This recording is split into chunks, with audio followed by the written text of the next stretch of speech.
Hello student, मेरा नाम संतोष मंडल है। Once again I welcome you all to my channel Santosh math. आज हम ये जो कॉम्प्लेक्स एनालिसिस का चौथी वीडियोस पे हम आ चुके हैं और मेरे जो पहले थर्ड वीडियोस से 3 वीडियोस वो चैप्टर 1 पूरी तरह कंप्लीटली मैंने आपको अच्छे से बहुत सारे होमवर्क्स भी दिए हैं, क्वेश्चंस किए हैं और सारे कॉन्सेप्ट्स को, सारे बेसिक डेफिनेशन क्या होता है, जो बेसिक चीज़ें हमने करके आ चुके हैं। और जितने मैंने इम्पोर्टेंस रिजल्ट्स दिया है आपको, उतना ही बस आपको ध्यान में रखना है, ठीक है? क्योंकि वो सारे चीज़ें अब हम जगह जगह यूज़ करेंगे।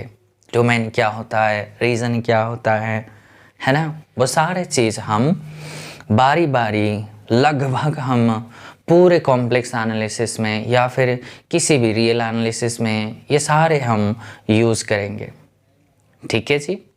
आज हम हमारे जो सेकंड चैप्टर है आज हम शुरू करेंगे। चैप्टर 2 है, चैप्टर का नेम है एनालिटिक फंक्शन। क्लियर? इसके बारे में मैं आपको कुछ बताऊंगा। ये एक स्टेटमेंट आपको ध्यान में रखो, जिसको ये एनालिटिक फंक्शन का डेफिनेशन नहीं आता, देखो, जिसको एनालिटिक फंक्शन का डेफिनेशन जिस बच्चे को नहीं आएगा ना, वो कॉम्प्लेक्स एनालिसिस वो पढ़ ही नहीं पाएगा।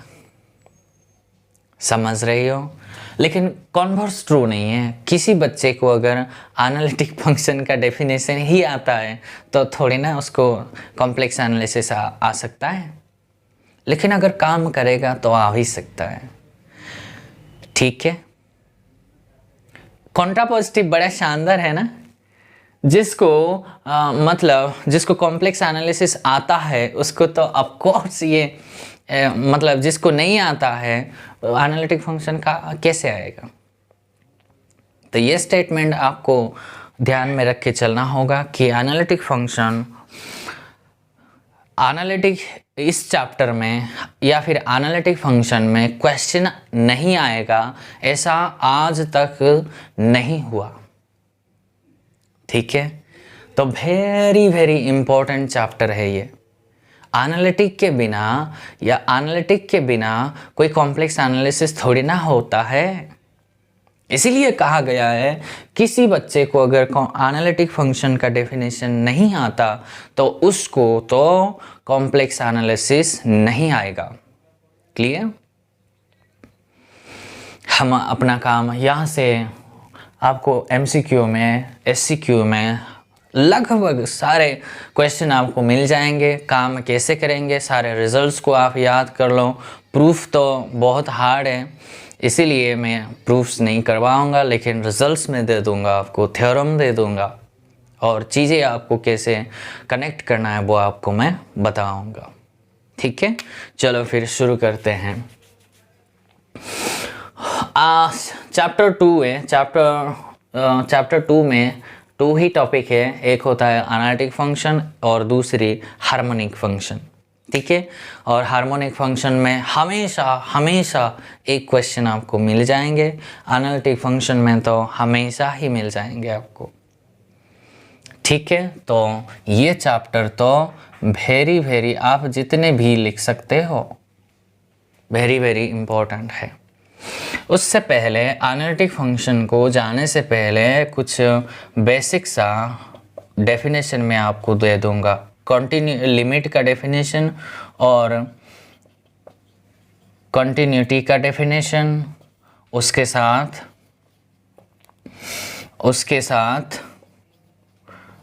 डिफरेंशिएबिलिटी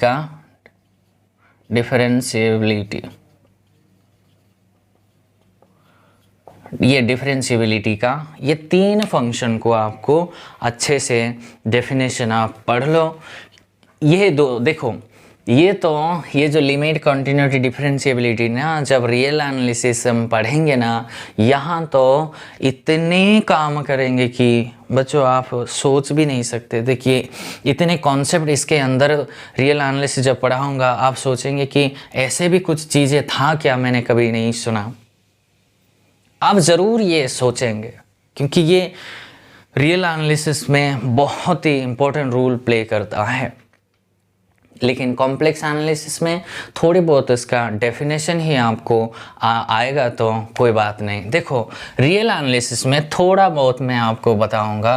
रियल एनालिसिस जब पढ़ेंगे हम पूरे हमारा काम सिर्फ और सिर्फ आर पे चलेगा, ठीक है। लेकिन मैंने कॉम्प्लेक्स एनालिसिस जब पढ़ते हैं हम, तब हम पूरे प्लेन में हमारी काम चलता है, ठीक है जी। तो मुझे बताओ, अगर मैं इस लिमिट का डेफिनेशन अगर मैं रियल एनालिसिस में कहता, मान लो ये कोई पॉइंट है मेरा ए है, ठीक है। तो इस ए की तरफ अप्रोच करने के लिए लिमिट क्या होता है, एक अप्रोचिंग सेंस होता है ना, कंडेंसेशन पॉइंट या फिर क्लस्टर पॉइंट, कुछ भी बोलते हैं हम, बाकी आगे जाके वहाँ पढ़ेंगे। लेकिन फ़िलहाल अब देखो इस पॉइंट को अप्रोच करने का तरीका तो भैया यहाँ से राइट पे हो सकता है या फिर लेफ़्ट पे, दो ही तरीका। और लिमिट कब एग्जिस्ट होता, जब left hand limit is equals to right hand limit हो, तब जाकर वहाँ हमारी लिमिट एग्जिस्ट होता था, राइट। लेकिन कॉम्प्लेक्स एनालिसिस में लिमिट का डेफिनेशन ये बोलता है, मान लो ये आपका कोई जेड पॉइंट है, मान लो जेड नॉट पॉइंट या फिर कोई भी पॉइंट है, और देखो इस पॉइंट का लिमिटिंग अप्रोच क्या होगा भैया। इस पॉइंट को तो अप्रोच करने का तरीका भैया यहाँ से भी आ सकते हो, यहाँ से भी आ सकते हो, यहाँ से भी आ सकते हो, यहाँ से भी, कहीं कितने रास्ते हैं, ये इनफाइनाइटली मैनी वेज है। इस पॉइंट की तरफ अप्रोच करने के लिए आपके पास इनफाइनाइटली मैनी वेज हैं, क्लियर। तो हम इसके बारे में अगर लिमिटिंग सेंस बोलें तो क्या लिमिट एग्जिस्ट कब करता, कॉम्प्लेक्स एनालिसिस में जब हम पढ़ेंगे तो अब जब हम कॉम्प्लेक्स एनालिसिस पढ़ते हैं तो इसका लिमिटिंग अप्रोच क्या हम बोलेंगे कि भैया इस रास्ते पे जितने पॉइंट, हर एक वेज में इनफाइनाइटली मैनी वेज, सारे वेज का आंसर अगर सेम है तब जाकर लिमिट एग्जिस्ट होगा, ऐसे तो बोलेंगे, ठीक है। तो बस उसका आपको सिर्फ और सिर्फ डेफिनेशन याद कर लो, वो मैं आपको बता दूंगा, आप लिख लो उसको। Suppose that a complex function, आप लिख लो, ठीक है, पोज करके लिख लो। Suppose that a complex function f, मेरा एक complex function f is defined in a deleted neighbourhood of z not एक डिलीटेड नेबरहुड के अलोंग अगर वो फंक्शन कॉम्प्लेक्स फंक्शन आपका डिफाइन हुआ है। And suppose that capital L अगर आपके पास एक कॉम्प्लेक्स नंबर है, देन हम बोलेंगे कि भैया, हम बोलेंगे कि then the function f as z tends to z naught exist and is equal to, मतलब ये limit z tends to z naught f of z exist होगा and is equals to l, कब, ये डेफिनेशन का शुरुआत है, समझ रही हो मैंने क्या बोला। Suppose that a complex function f is defined in a deleted neighborhood of a point z naught, and suppose that capital L is a any complex number, then the function f as a z tends to z naught exist and is equals to L if, क्या है definition, if for every epsilon greater than 0 के लिए अगर आपके पास ऐसा एक delta मिल जाता है, if for every epsilon greater than 0 के लिए देयर एग्जिस्ट डेल्टा अगर मिल जाए such that mod f of z minus L का mod strictly less than epsilon whenever, है ना। व्हेनेवर मैंने बताया, व्हेनेवर क्या होता है, whenever when ever z minus z not का मोड लेस देन डेल्टा हो। This is the classical definition, right.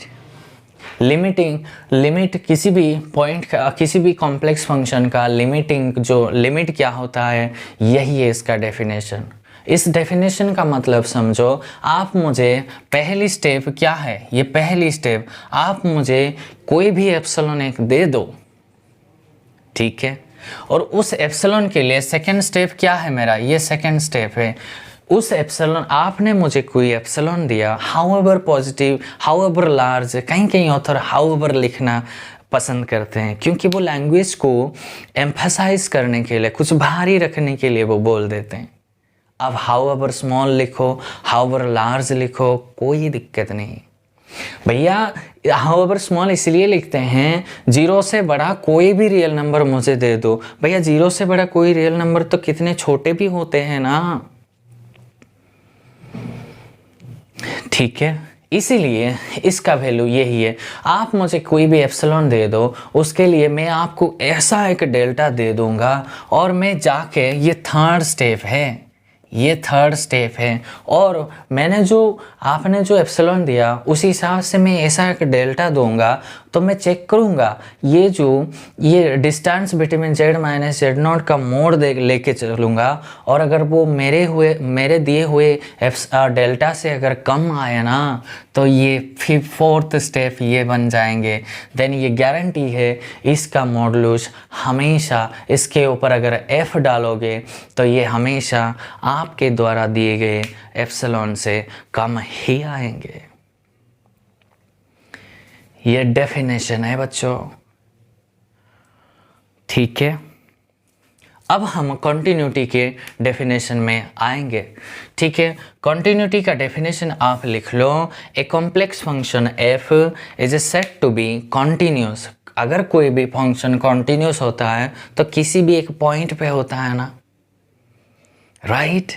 तो हम बोलेंगे a complex function f is a said to be continuous at a point z is equals to z not पर वो function continuous होगा कब, जब limit z tends to z not f of z का value वो f of z not के बराबर आ जाए। ये क्या है, ये इतने लिखावट का मतलब left hand limit right hand limit equal होनी चाहिए, यही तो लिमिटिंग अप्रोच है।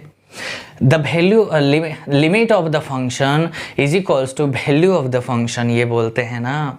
जिस पॉइंट पर आपको चाहिए उस पर फंक्शन की वैल्यू निकालो, अगर वो इसके बराबर है तब इस पॉइंट पर वो जो कॉम्प्लेक्स फंक्शन लिए थे आपने वो कॉन्टिन्यूस कहलाएंगे, बोलेंगे called, known as, said to B.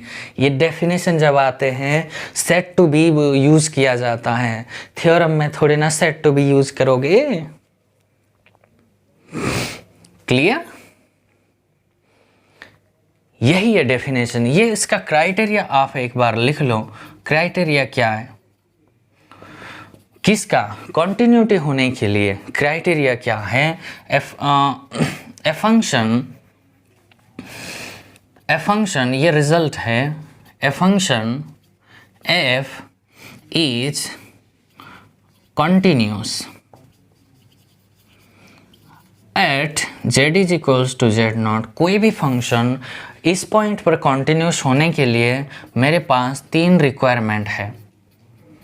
बस आपको कोई भी फंक्शन अगर डेफिनेशन की अलोंग अगर आपको कॉन्टिन्यूटी चेक करोगे तो बस ये 3 ही प्रोसीजर है। पहली प्रोसीजर क्या है कि भैया आपका रिक्वायरमेंट्स क्या होने चाहिए, f इज डिफाइन होनी चाहिए एट जेड नॉट पे। वो फंक्शन इस पॉइंट पर पहली बात तो वो डिफाइन होनी चाहिए।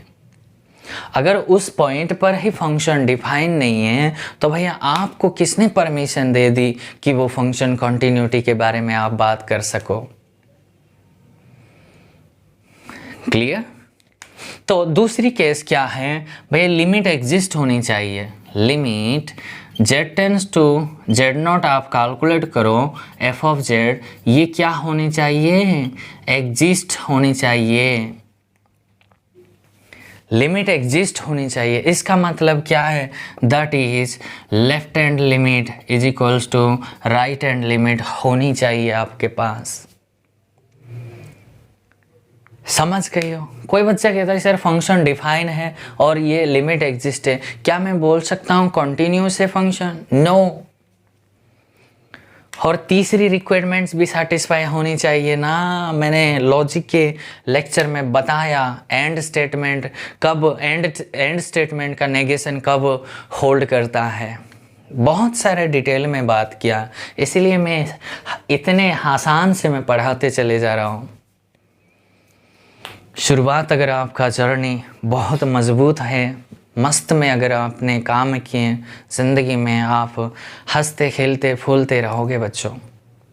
यही ज़िंदगी का हसूल है और इसको आपको एक्सेप्ट करना ही पड़ेगा।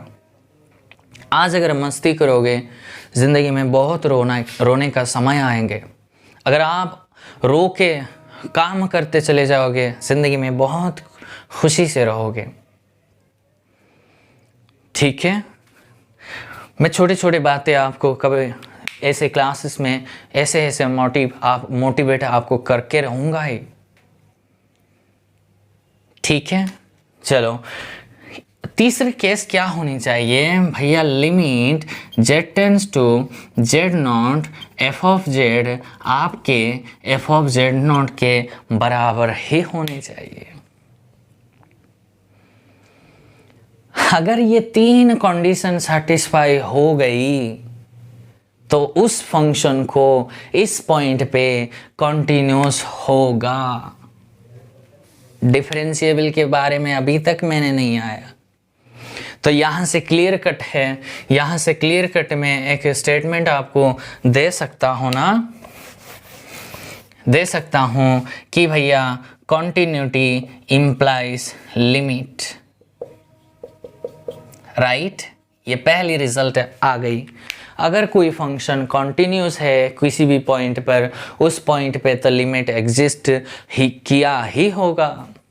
लेकिन कॉन्वर्स ट्रू नहीं है, किसी फंक्शन का अगर लिमिट एग्जिस्ट है वो कॉन्टिन्यूस होगा ऐसा कोई ज़रूरी नहीं है। लेकिन कॉन्ट्रावर्सिटी पावरफुल है। क्या है, अगर कोई फंक्शन इस पॉइंट पर जेड नॉट पर अगर लिमिट ही एग्जिस्ट नहीं किया तो वो फंक्शन कॉन्टिन्यूस काय का होगा।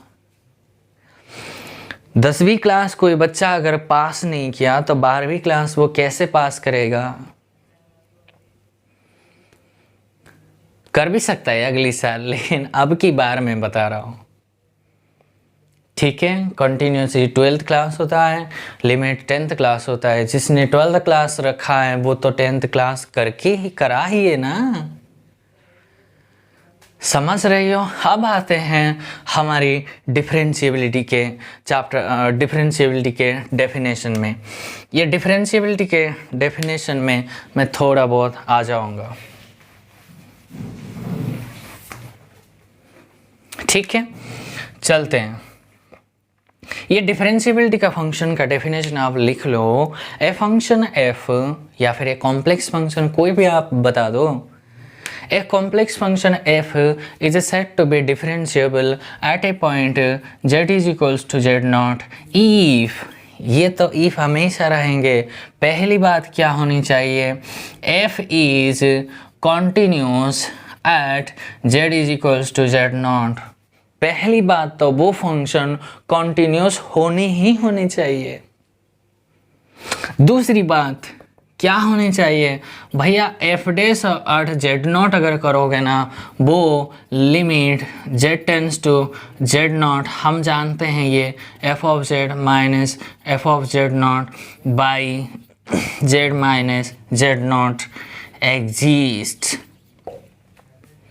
राइट। पहली बात डिफरेंशिएबिलिटी के लिए क्राइटेरिया क्या है, function should be continuous. Second criteria, the first derivative of the function at the point this must be exist. And how it is defined? This is defined by using this format. Clear? What's that format? Limit z tends to z not, ये वाला quantity आपको function दिया होगा f of z minus f of z not by z minus, ये calculate करके देखो अगर ये एग्जिस्ट है, उस नंबर जो नंबर एग्जिस्ट होती है ना, ये देखो ये जो लिमिट जिस नंबर को एग्जिस्ट करती है उस नंबर को ही इसको कहा गया है। ये खाली एक नोटेशन है, ये इतने का एग्जिस्ट जो कर रहा है ना उसी का वैल्यू को हम एफ डैश जेड नॉट कहते हैं। तो बन गई दूसरी रिजल्ट। यहाँ से क्लियर कट है डिफरेंशिएबिलिटी इम्प्लाई करता है कॉन्टीन्यूटी को, लेकिन कॉन्वर्स ट्रू नहीं है। कोई फंक्शन अगर कॉन्टीन्यूस है किसी भी पॉइंट पर, उस पॉइंट पे वो फंक्शन डिफरेंशिएबल होना कोई मतलब नहीं है। मतलब हो भी सकता है, नहीं भी हो सकता है, लेकिन कॉन्ट्रापोजिटिव पावरफुल है। अगर कोई फंक्शन अगर किसी भी पॉइंट पे कॉन्टीन्यूस ही नहीं है, वो फंक्शन तो डिफरेंशिएबल नहीं होगा। ठीक है बच्चों, बस इतने बेसिक डेफिनेशन आपको आया होगा शायद। अब हमारा प्रॉपर काम हम करेंगे। मैं रिज़ल्ट दूंगा, बहुत सारे क्वेश्चन मैं करवाऊंगा और एग्ज़ाम में आपको आसान हो जाएंगे। ठीक है, चलो अब रिज़ल्ट लिख लो बच्चों, मोस्ट इम्पोर्टेंट रिज़ल्ट्स हैं। ठीक है, पहले रिज़ल्ट आप पोज करके लिख लो, क्योंकि मुझे लिखने में बहुत दिक्कत होगा। जो चीज़ मुझे चाहिए मैं लिखवा दूंगा और मेरे मुंह से आपको सारे रिज़ल्ट्स, आप सारे डेफिनेशन मिल जाएंगे। आप पोज करके थोड़ा लिखना पड़ेगा। ठीक है, इतना तो आप करोगे। तो पहली रिजल्ट ये बोल रहा है कि कॉन्टिन्यूस कब होगा। कॉन्टिन्यूस होने के लिए लिख लो a complex function f of z. देखो इसको तो हम ऐसे भी लिख सकते हैं, एफ ऑफ जेड को f of z is equals to u is a function of x y plus iota v is a function of x y. इसको रियल पार्ट मैंने कल बताया था आपको, और इसको इमेजिनरी पार्ट कहते हैं। समझ गए? तो इफ एंड ओनली इफ का रिजल्ट है, बड़ा पावरफुल है ये function. A complex function f of z is u of x y plus i v of x y is continuous if and only if. देखो if and only if continuous कहाँ पे, z is equals to z not पे, है ना। If and only if का result है its real. देखो if and only if u of xy and v of xy is continuous। बात समझ रही हो? देखो अगर ये और भी ये दोनों ही continuous है तो f continuous होगा, and if and only if अगर फंक्शन continuous है इसको भी continuous होना ही पड़ेगा। अगर ये continuous है ये भी हो, if and only पे आपको कभी रास्ते पे नहीं छोड़ेंगे। पहली रिजल्ट। दूसरी रिजल्ट लिख लो, इसको आप वर्ड्स में लिख पाओगे? इस रिजल्ट को वर्ड्स में ऐसे लिखेंगे, a complex function is continuous if and only if its real. देखो its real and imaginary parts are continuous. बात समझ रही हो? तो अब सेकंड रिजल्ट पे आते हैं डिफरेंशिएबिलिटी के लिए। बड़ा ही ये नेसेसरी कंडीशन है। नेसेसरी कंडीशन आपको पता है ना, नेसेसरी सफिशिएंट है। मैंने लॉजिक की क्लास में बहुत बातें की हैं, स्टेटमेंट 13 स्टेटमेंट दिए थे, है ना। तो नेसेसरी कंडीशन क्या बोलता है, लिख लो। वो थ्योरम है, ये बहुत ही इम्पोर्टेंट है, ये बहुत ही इम्पोर्टेंट रिजल्ट है। वो को रिजल्ट ये कहता है if a complex function f of z is u of x y plus iota v of x y is differentiable at a point z is equals to z not पे अगर कोई function differentiable है, then क्या क्या output मिलेंगे। पहली बात तो u एंड v ये क्या होंगे, एग्जिस्ट होगा। पहली बात एग्जिस्ट होने के साथ साथ कॉन्टिन्यूस होगा एट जेड नॉट पे। एंड दूसरी बात CR इक्वेशन आपको पता है, कॉशी रेईमान इक्वेशन बोलते हैं उसको। कॉशी CR इक्वेशन होल्ड्स होगा, मतलब सेटिस्फाई होगा एट जेड नॉट पर। बात समझ रही हो? जेड नॉट पर, जेड पे पूरे जेड पे हम काम करेंगे।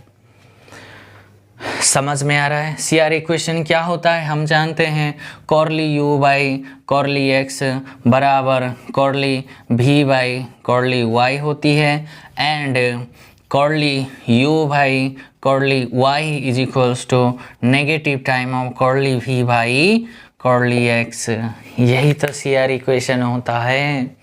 कॉसी रीमन इक्वेशन आपने ग्रेजुएशन में कितने मतलब मुश्किल से वो प्रूफ आते हैं, इतने लंबे, लेकिन आपको सिर्फ और सिर्फ इतना ही याद कर लो क्योंकि आपका ऑब्जेक्टिव एग्ज़ाम है। और कॉम्प्लेक्स एनालिसिस में मैंने बताया सिर्फ और सिर्फ प्रॉब्लमेटिक आते हैं, और आते हैं तो रिजल्ट स्टेटमेंट, पूरे के पूरे स्टेटमेंट ही आते हैं थ्योरम, और वहाँ से कोई अलग नहीं आएंगे। ठीक है, तो देखो नेसेसरी कंडीशन डिफरेंशिएबिलिटी के लिए क्या मैंने बताया, if a complex function f of z is equals to u of x y plus iota of u of x y is differentiable at a point z, z पे अगर कोई function differentiable है, then the its real part, that means u of x y and v of x y exist होगा, उसके साथ साथ continuous होगा, किस पर? उस पॉइंट पर। पहली बात। दूसरी बात, डिफरेंशिएबल अगर कोई कॉम्प्लेक्स फंक्शन हो गई तो हमेशा वो सी आर इक्वेशन होल्ड करेगा, सी आर इक्वेशन सेटिस्फाई होगा। और सी आर इक्वेशन क्या होता है, डू यू बोलते हैं आप, लेकिन ये कॉर्ली यू बाई कॉर्ली एक्स ये इसके बराबर होता है, और ये क्लियर बात समझ रही हो? थर्ड रिजल्ट वेरी इंपॉर्टेंट है, इसी का है तो बताएंगे कि थर्ड रिजल्ट ये बोलता है, लिख लो, if a function is differentiable at a point. देखो मैं जैसे बोलता हूँ ना वैसे लिखो, if a function is differentiable at a point, then CR equation holds at that point। सारे मेरे दिमाग में सेट है। तो देखो मैंने क्या बताया, मैंने बताया कि if a function is differentiable at a point, किसी पॉइंट पर अगर फंक्शन आपका डिफरेंशिएबल है, उस पॉइंट पे CR इक्वेशन हमेशा होल्ड होगा। उसका कॉन्ट्रा पॉजिटिव 4 रिजल्ट बना दो उसको। कॉन्ट्रा पॉजिटिव क्या बनेंगे? कॉन्ट्रा पॉजिटिव ये बनेंगे, भैया अगर कोई फंक्शन अगर CR इक्वेशन होल्ड नहीं होता उस पॉइंट पे वो फंक्शन डिफरेंशिएबल ही नहीं होगा। तो हम लिखेंगे if a function does not holds, if a function ऐसे बोलो या फिर ऐसे बोलो, if CR equation does not holds at a point then the function is never या फिर is not differentiable at that point. Clear? ये 4 बड़ा इम्पोर्टेंट रिजल्ट है, उसको आप सेट कर लो, उसी की बेस में हम अभी बहुत सारे प्रॉब्लम्स करेंगे। उसके बाद हम हमारी एनालिटिक जो फंक्शन है ना उसके ऊपर हम चले जाएंगे। ठीक है, इतने बात समझ आ गए? रिजल्ट आप लिख लो, वेरी इंपॉर्टेंट। मैं एक भी स्किप नहीं कर पाऊंगा आपसे, लेकिन आपको थोड़ा लिखना पड़ेगा। ठीक है, चलते हैं। ठीक है, अब हमारी चैप्टर 2.1 का जो एक्सरसाइज में बनाऊंगा वो सारे हम बहुत सारे काम करेंगे और आपको अच्छे से सीखना है। ठीक है, देखो मैंने लिया है check continuity and differentiable of a following functions. मैंने कुछ फंक्शन लिखा, पहले मैंने पॉलिनोमियल, तो ये पॉलिनोमियल है और ये पॉलिनोमियल हम चेक करेंगे कि डिफरेंशिएबल है या फिर कंटिन्यूटी है, हम बस चेक करेंगे। तो उसके लिए सॉल्यूशन क्या करेंगे हम सिर्फ और सिर्फ हम उसका कॉन्ट्रा पॉजिटिव लेके चलेंगे, है ना। हमने क्या बताया, कोई फंक्शन अगर किसी भी पॉइंट पर CR इक्वेशन अगर होल्ड नहीं करा तो वो फंक्शन डिफरेंशिएबल नहीं होगा, है ना। तो वो हम लेके चलेंगे। तो वी नो CR इक्वेशन, बस CR इक्वेशन को मैं यहाँ लिख देता हूँ एक बार, curly U by curly X बराबर मैं चेक करूँगा। पहली स्टेप यही है और उसके बाद curly U by curly X बराबर curly V by curly Y and curly U by curly Y is equals to minus time curly V by curly X। दूसरी बात क्या चेक करूँगा, उससे पहले आपको एक फिफ्थ रिजल्ट बना के लिख लो।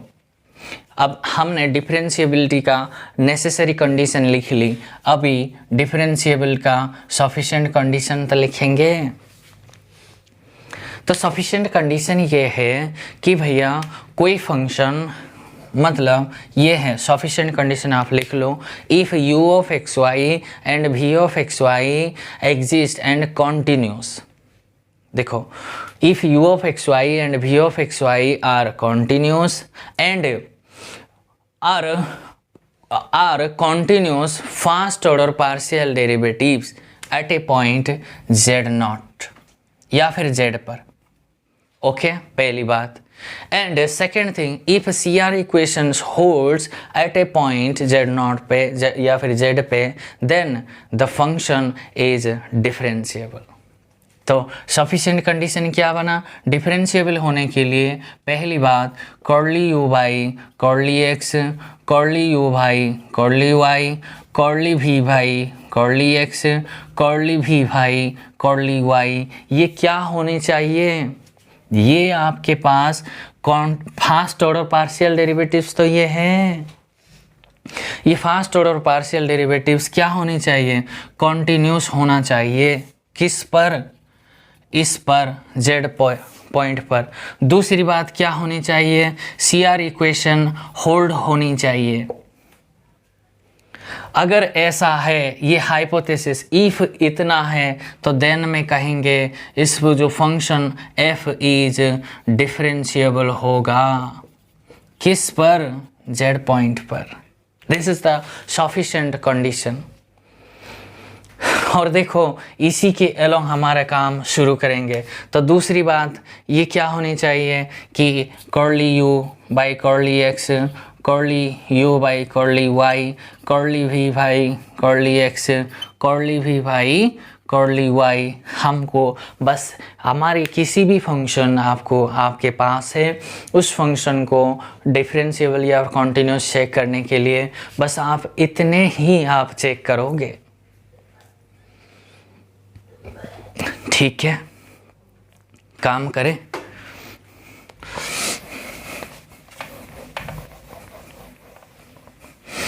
चलते हैं जी। देखो, मैं यहाँ तक मैं वेरीफाई करवा दूंगा, तो मेरा कैलकुलेशन पार्ट हमेशा यहाँ रहेगा, ठीक है। तो मेरा क्या दिया क्या है, f of z is equals to z square plus 1, है ना। यहाँ से इसको अगर मैं लिखूँ तो x प्लस आयटा y का स्क्वायर प्लस 1, यही तो लिखूँगा, ठीक है जी। क्योंकि विद रिस्पेक्ट टू मुझे x तो पार्शियल डेरिवेटिव करना है, अगर उसको मैं x के हिसाब से नहीं लूँगा तो मैं गड़बड़ हो जाऊँगा ना, ठीक है।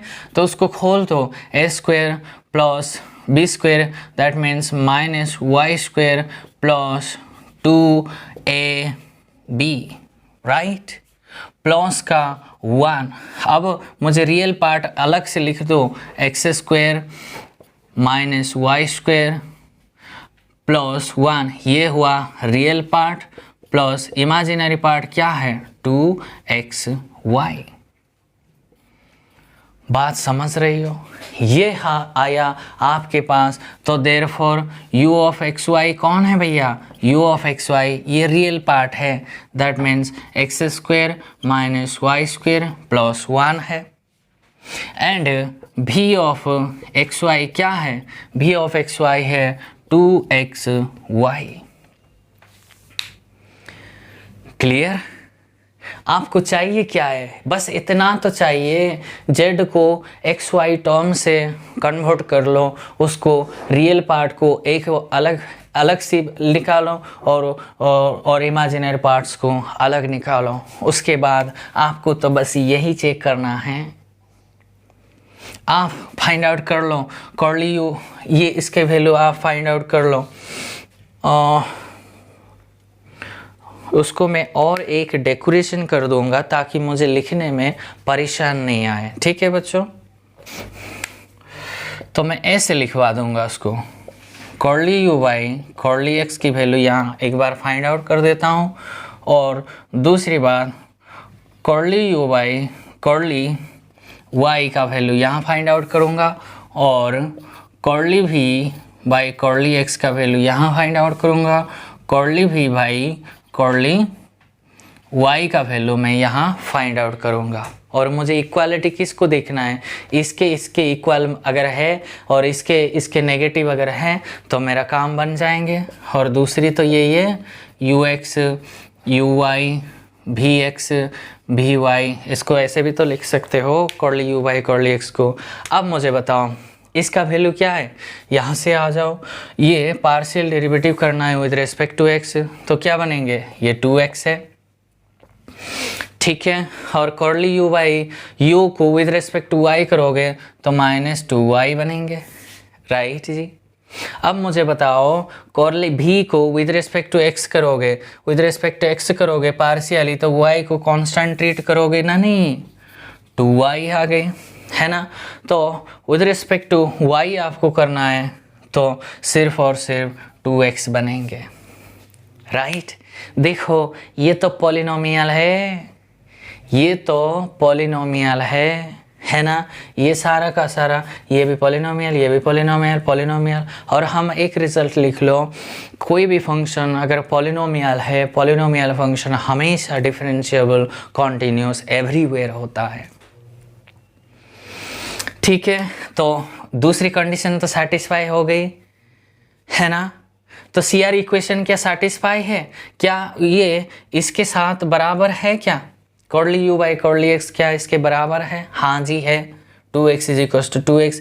और curly v by curly x क्या इसकी नेगेटिव है? बिल्कुल है जी। तो देखो CR इक्वेशन भी सेटिस्फाई हो गई। और हमारा फोर्थ रिजल्ट क्या कहता है? अगर कोई फर्स्ट ऑर्डर पार्शियल डेरिवेटिव्स अगर कॉन्टिन्यूस है और CR इक्वेशन अगर सेटिस्फाई होती है किसी भी पॉइंट पे, उस पॉइंट पे फंक्शन डिफरेंशिएबल होगा। राइट? तो क्लियरली ये फंक्शन क्या हो गई? डिफरेंशिएबल हो गई। और एक बार किसी फंक्शन अगर डिफरेंशिएबल हो जाए वो फंक्शन अपने आप कॉन्टिन्यूस तो होगा। ठीक है, बात समझ रही हो? देखो एक क्वेश्चन है, यही है। नेक्स्ट क्वेश्चन पे हम चले जाते हैं, चलते हैं। सेकंड क्वेश्चन में जा रहे हैं कि अगर मेरे पास f of z is equals to sine z है, ठीक है, ये डेरिवेटिव या फिर डिफरेंशिएबल है कि नहीं हम चेक करेंगे। तो उसके लिए क्या करना पड़ेगा? पहले इसको तोड़ना पड़ेगा ना। साइन z को, sine z is equals to x plus iota y, है ना? मैंने इसका फॉर्मूला आपको बताया, क्या होता है ये? Sine x into cos hyperbolic y होता है ना? Plus time iota into cos x into sine hyperbolic y होती है। राइट? यहाँ से मुझे बताओ u ऑफ एक्स वाई का वैल्यू कितना है? u of x y sine x into cos hyperbolic y होती है, and v of x y का वैल्यू क्या होती है? Cos x into sine hyperbolic y होती है। क्लियर? और मुझे यहाँ चेक करना है। अब की बार मुझे बताओ कि curly u by curly x क्या आएंगे? विद रिस्पेक्ट टू एक्स करना है तो ये कांस्टेंट होगा। साइन का डेरिवेटिव कॉस है तो ये बना cos x into cos hyperbolic y. Clear. अभी विद रिस्पेक्ट टू y करना है, इस ये कांस्टेंट बनेंगे। मुझे बताओ cos हाइपरबोलिक y का डेरिवेटिव क्या है, समझ रही हो? देखो cos का डेरिवेटिव्स तो होता है माइनस साइन, लेकिन cos हाइपरबोलिक का होता है सिर्फ और सिर्फ साइन है। तो ये बना sin x तो कांस्टेंट, cos हाइपरबोलिक का डेरिवेटिव sin हाइपरबोलिक y होती है। क्लियर। अभी भी फंक्शन को with respect to x partial differentiate करना है, तो ये तो कांस्टेंट रहेगा। cos का डेरिवेटिव माइनस साइन, तो ये बना माइनस साइन एक्स इंटू ये तो साइन हाइपरबोलिक कांस्टेंट है, समझ रही हो? और ये बताओ विद रिस्पेक्ट टू y करोगे, तो विद रिस्पेक्ट टू y करोगे साइन हाइपरबोलिक y का cos बन जाएंगे, तो cos x into cos hyperbolic y। देखो ये भी एक पॉलिनोमियल है, ये भी पॉलिनोम है, ये तो एक साइन कोसाइन फंक्शन होती है ना, ठीक है। और रिजल्ट लिख लो, वेरी इंपॉर्टेंट रिजल्ट। ये रियल में भी कॉम्प्लेक्स में भी ऐसे एक 7 फंक्शन होते हैं, जो कि पहला फंक्शन कौन है, कांस्टेंट फंक्शन। आप लिख लो constant function, polynomial function, e to the power x, that means exponential function, sin x, cos x, sin hyperbolic, cos hyperbolic are continuous and differentiable everywhere. Real में भी कॉम्प्लेक्स में भी वो हमेशा डिफरेंशिएबल एवरीवेयर होता है। ये भी देखो साइन, ये भी कौन, और उसका लीनियर कॉम्बिनेशन भी डिफरेंशिएबल होगा, उसके सम, उसके प्रोडक्ट, उसके मल्टीप्लिकेशन, सब में भी वो डिफरेंशिएबल होगा। तो ये तो डिफरेंशिएबल हो गई। देखो ये भी कॉन्टिन्यूस, ये भी कॉन्टिन्यूस, तो सेकेंड प्रॉपर्टीज तो सेटिस्फाई हो गई। अब मुझे चेक करना है क्या CR इक्वेशन होल्ड होता है। होल्ड होने के लिए क्या फर्स्ट फोर्थ ट्रू सेम है? जी सर, ये दोनों सेम है। क्या ये दोनों इसका नेगेटिव है? बिल्कुल है सर, इसका नेगेटिव है। तो CR इक्वेशन भी सेटिस्फाई हो गई। तो हम क्या कंक्लूड करेंगे? बाय रिजल्ट सफिशिएंट कंडीशन से हम कहेंगे ये फंक्शन हर एक पॉइंट पे डिफरेंशिएबल है। यही तो CR इक्वेशन का power. This is the power of Cauchy-Riemann equation. Cauchy ने हर एक ब्रांच में उन्होंने बहुत अच्छे से काम किया, रियल में भी, रियल एनालिसिस में तो कॉशी ही आपको मिलेंगे। कॉची नहीं पढ़ना है इसको, कॉशी है ना, कॉशी पढ़ना है, ठीक है। चलते हैं, तीसरी फंक्शन लेंगे e to the power z। आप उसका करोगे क्या? होमवर्क में दे दो। e to the power z sine hyperbolic z, cos hyperbolic z, सारे के आप कर दो, ठीक है। मैं उसको ऐसे ही आप प्रोसीजर अप्लाई करोगे, लेकिन मैं कुछ f ऑफ z को मैं real part of f of z पे काम करूँगा थोड़ा, ठीक है। तो हम जानते हैं रियल पार्ट ऑफ z क्या होता है भैया, रियल पार्ट ऑफ z क्या होता है, x प्लस आइटा y होती है। और इसका रियल पार्ट क्या है भैया, सिर्फ और सिर्फ x तो है। और मुझे बताओ यहाँ इमेजिनरी पार्ट्स नहीं है, तो अगर नहीं है मतलब यहाँ क्या है भाई, क्या लिखूँ, और x ही है, ठीक है। और u ऑफ एक्स वाई क्या है, x है। v ऑफ एक्स वाई क्या है, कुछ नहीं तो 0 है ना। क्या ये पॉलिनोमियल है? बिल्कुल। क्या ये भी, ये कांस्टेंट फंक्शन तो है। और कांस्टेंट फंक्शन देखो मैंने अब ये भी रिजल्ट लिखवाया, वो ये तो कंटिन्यूस हो जाएंगे, ये तो सेटिस्फाई है। बस मुझे CR इक्वेशन चेक करना है। CR इक्वेशन के लिए मुझे बताओ curly u by curly x कितने आएंगे, 1 आएंगे, है ना। Curly u by curly y कितने आएंगे, 0 आएंगे, क्योंकि y का फंक्शन नहीं है। Curly v by curly x कितने, ये भी 0, ये भी 0। बात समझ रही हो? देखो अब क्या बोल रहा है, CR इक्वेशन अगर सेटिस्फाई होगा तो ये फंक्शन डिफरेंशिएबल हो जाएंगे, क्योंकि ये ऑलरेडी सेटिस्फाई हो चुका है। लेकिन देखते हैं सी आर इक्वेशन क्या बोलता है, भैया ये दोनों इक्वल होनी चाहिए और ये दोनों इसका नेगेटिव होना चाहिए, यही तो रूल है। क्या 1 इज इक्वल्स टू, क्या ये ट्रू है 1 इज इक्वल्स टू 0 है क्या? ये तो अब्सर्ड है, ये तो कभी कभी भी नहीं होगा ना। तो देखो सी आर इक्वेशन सेटिस्फाई नहीं हुआ और मैंने थर्ड रिजल्ट लिखवाया था। क्या थर्ड रिजल्ट था? थर्ड रिजल्ट ये था, if a function is differentiable at a point then C R equation holds at that point. लेकिन उसका कॉन्ट्रापोजिटिव क्या बनेगी? इसका कॉन्ट्रापोजिटिव ये बनेगी, if C R equation does not hold at a point then the function never differentiable at that point. देखो C R equation किसी भी पॉइंट पर होल्ड नहीं किया तो ये फंक्शन कभी भी क्या नहीं होगा, ये नॉट डिफरेंशिएबल है। ये जो मैं क्वेश्चन कर रहा हूँ ना, इस इतने क्वेश्चन आप क्यों कर रही हो? मुझे पागल समझ रही हो क्या?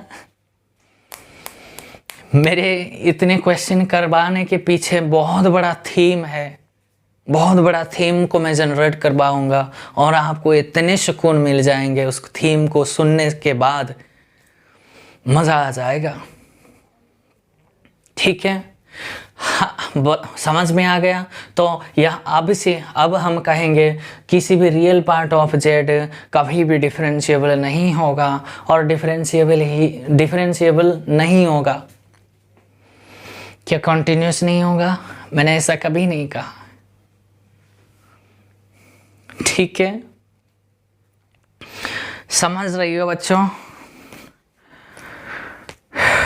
Are you getting my point student? Next पे चलें। और दूसरी बात, मैं अगर इमेजिनरी पार्ट ऑफ जेड ले लूँ तो क्या होगा? ये इमेजिनरी पार्ट ऑफ जेड क्या बनेंगे बच्चों? इमेजिनरी पार्ट ऑफ जेड तो imaginary part of x plus eta y। और ये क्या होता है? सिर्फ y लिखो, आयटा y मत लिख देना। मैंने पहले क्लास में बताया, बच्चे यहाँ गलती कर लेते हैं। तो अब की बार ये 0 हो गया, ये y हो गया। और मुझे बताओ इसके value curly u by curly x, ये तो 0 बनेंगे। ये कितने? ये भी 0। और ये कितने? ये भी 0। ये कितने हैं? ये अब की बार 1 आया। ये तो सेटिस्फाई है, 2 तो सेटिस्फाई है, लेकिन अभी भी देखो सी आर इक्वेशन होल्ड नहीं करा। और सी आर इक्वेशन अगर होल्ड नहीं करा तो हम रिजल्ट 3 का कॉन्ट्रापोजिटिव से कह देंगे कि भैया ये फंक्शन किसी भी सूरत पे डिफरेंशिएबल नहीं होगा। ठीक है बच्चों, इमेजिनरी पार्ट ऑफ जेड कभी भी डिफरेंशिएबल नहीं होगा। ठीक है, चलो ठीक है। अब की बार देखो, मैंने एफ ऑफ जेड को जेड कॉन्जुगेट ले लिया। मुझे बताओ जेड कॉन्जुगेट क्या होता है? x माइनस आयटा y होती है, राइट। और यहाँ से मुझे बताओ x है u ऑफ एक्स वाई है, x b of x y क्या है? सिर्फ माइनस y लिखना बच्चों, माइनस आयटा y मत लिखना। अब बताओ curly u by curly x, ये 1 आएंगे, ये क्या है? ये तो 0 आएंगे। और ये क्या आएंगे? Curly v by curly x तो 0 आएंगे। और अब की बार ये माइनस आएंगे। क्लियर? ये तो अभी भी होल्ड कर रहा है, लेकिन सी आर इक्वेशन देखो, इस दोनों को इक्वल होने के लिए 1 इज नॉट इक्वल्स टू -1, ऐसे थोड़ी ना होता है। ठीक है, तो सी आर इक्वेशन होल्ड नहीं किया तो ये जो conjugate of a complex number भी किसी भी सूरत पे वो डिफरेंशिएबल नहीं होगा। ओके, नेक्स्ट क्वेश्चन पे चलते हैं। Mode Z. मोड जेड क्या होती है? मोड जेड होता है √x² प्लस y², राइट। और रियल पार्ट क्या है? x² प्लस y² का √ और इमेजिनरी पार्ट्स क्या है? कुछ नहीं तो 0 तो लिखेंगे। अब मुझे बताओ curly u by curly x क्या आएंगे, रूट एक्स का डेरिवेटिव क्या है 1/2 root x, that means root x क्या होता है x square plus y square होती है। Curly u by curly y कितने बनेंगे, इसका derivative with respect to y करें, इसके विद रिस्पेक्ट टू एक्स करेंगे तो ये तो रूट एक्स का डेरिवेटिव, और ऊपर क्या बचेंगे 2x, और इससे ये कैंसिल हो गई, राइट। अब की बारी ये क्या बनेंगे, रूट एक्स का डेरिवेटिव तो 1/2 रूट एक्स होता है x square plus y square, with respect to y के लिए 2y यहाँ आएंगे, ये इससे कैंसिल हो गई, बात समझ रही हो। और अब मुझे बताओ curly v by curly x ये क्या होंगे 0, और ये क्या बनेंगे, ये भी 0 बनेंगे। देखो यहाँ थोड़ा थीम में आपको समझाऊंगा। देखो भैया ये तो इस पे तो कोई प्रॉब्लम नहीं, लेकिन इस पे प्रॉब्लम है। देखो CR इक्वेशन तो होल्ड भी कर सकता है भैया, देखो CR इक्वेशन होल्ड कब होगा, ये दोनों इक्वल है, दैट मीन्स ये कह रहा है x by root over x square plus y square 0 के बराबर होनी चाहिए, है ना जी। और ये अगर मैं मैनिपुलेशन कर दूँ यहाँ मुझे x इज इक्वल्स टू 0 होना पड़ेगा, राइट जी। देखो यहाँ अगर मैं x को 0 डाल दूँ तो ये 0 बनेंगे कि नहीं, समझ गए। और ये इसका नेगेटिव होना है, ये इसका नेगेटिव होने के लिए मुझे क्या करना पड़ेगा यहाँ से, दैट मीन्स y बराबर under root x square plus y square 0 के बराबर होनी चाहिए ना।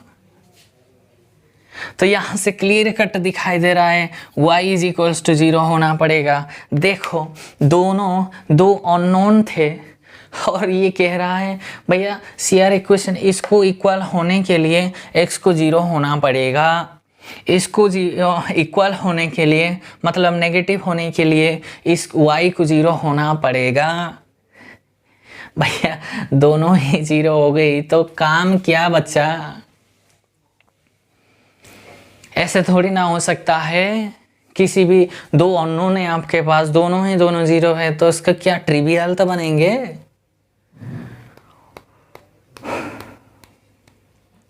ठीक है, इसमें कोई प्रॉब्लम। देखो एक आपके दो दोस्त हैं, एक कहता है अगर वो आएगा तो मैं शादी में नहीं आएंगे।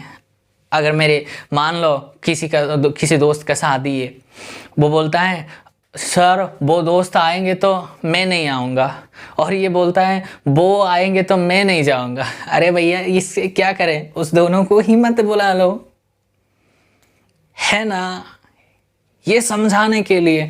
तो ये बोल रहा है इसको होने के लिए ये 0 होना पड़ेगा, इसको इक्वल होने के लिए y को 0 होना पड़ेगा। भैया दोनों को ही मत ले लो ना। सो दैट मीन्स ये किसी भी सूरत पे फंक्शन डिफरेंशिएबल नहीं होगा। बात समझ रहे हो।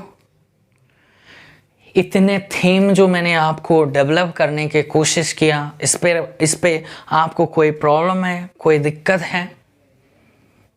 tan z भी ले सकते हो, cot z, कुछ भी आप लेके एक स्ट्रैटेजी बनाओ, एक नोटिंग कर लो। ये बहुत बड़ा इम्पोर्टेंट चैप्टर है, ठीक है। इसी के साथ मैं कुछ थ्योरी डेवलप करूँगा। अभी क्या हुआ कि मैं I am able now, I am in the position that I can give you now the definition of an analytic function, ठीक है। तो आप इस सारे को प्रॉब्लम कर दो और सारे अभी मैं कुछ थ्योरी डेवलप करवाऊँगा, ठीक है बच्चों। क्योंकि अगर मैं अभी उसका थ्योरी को मैं जनरेट कर दूं तो ये लेंदी हो जाएगा, ठीक है। तो अगली वीडियोस में मैं आपको एनालिटिक फंक्शन का सही से एनालिटिक फंक्शन एंटायर फंक्शन के बारे में हम बहुत सारा काम करेंगे। फिलहाल आज के लिए बस इतना है।